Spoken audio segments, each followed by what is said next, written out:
guys, meron tayong Ford Everest o 2017 2.2. So ito yung alternator pulley nya may konting tunog. Kung mapapansin nyo,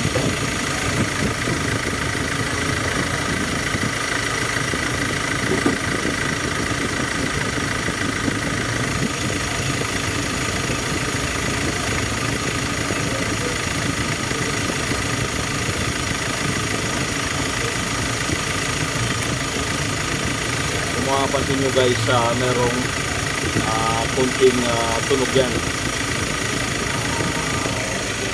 So kaya ngayon papakita ko sa inyo kung paano magpalit yan. So ito na yung pamalit natin. Yan.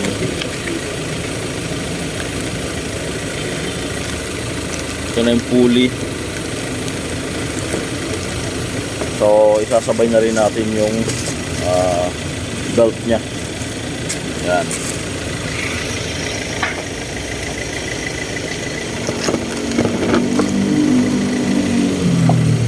So ito may konting lumalagitik. So kailangan palitan na natin to para hindi na siya malobat pa.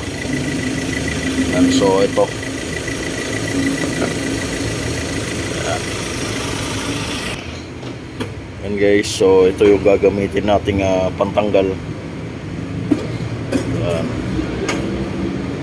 Ito yan.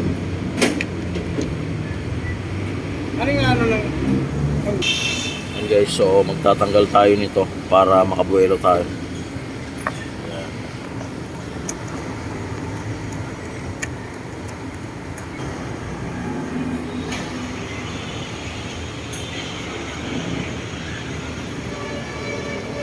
Yan.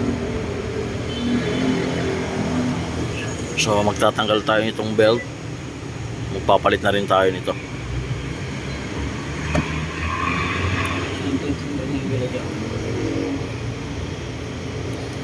So i-detention lang natin yan dito.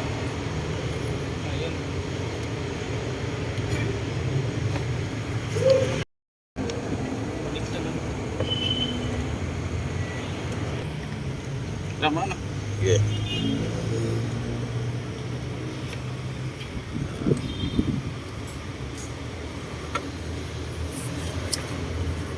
Yan.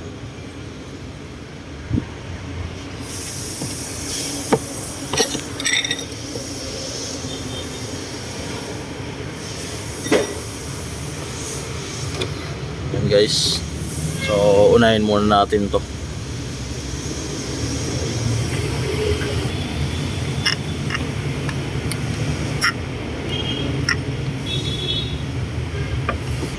Yan guys, so kailangan na lang natin ng impact.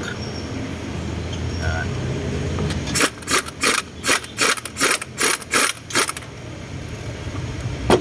Yan. So kung walang impact, pahirapan ito matanggal. Yan.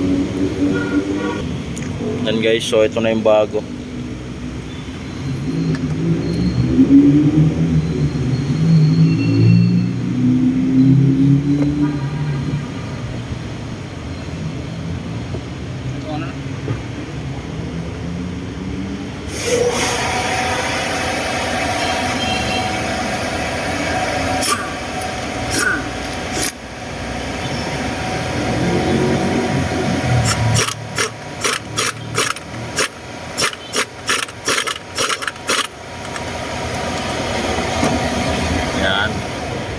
So okay na siya.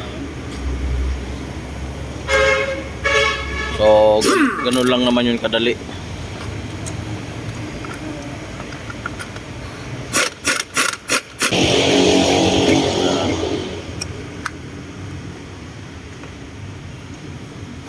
Yan. So ikakabit na rin yung belt.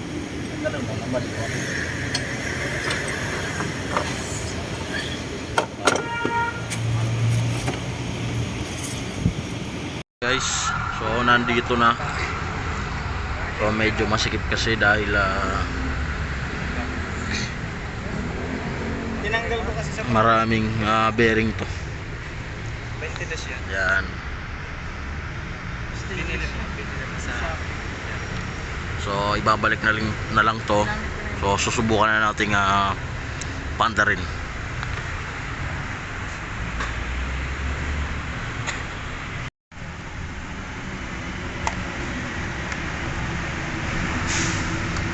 Binili ko sila.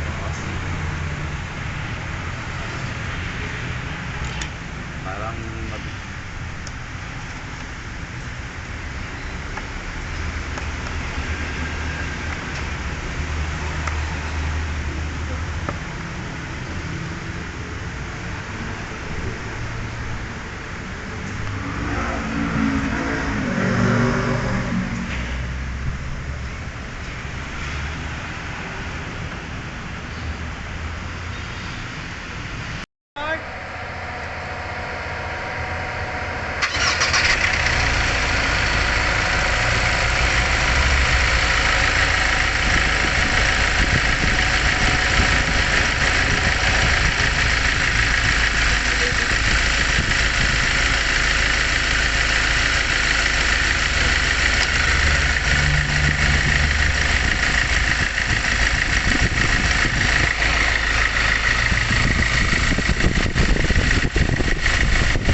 kailangan na magpalit ng alternator assembly dahil napapalitan naman yung pulley nito.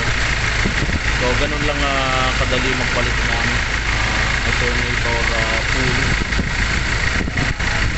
So like and subscribe to my channel, NNB Mechanics Vlog. Thank you.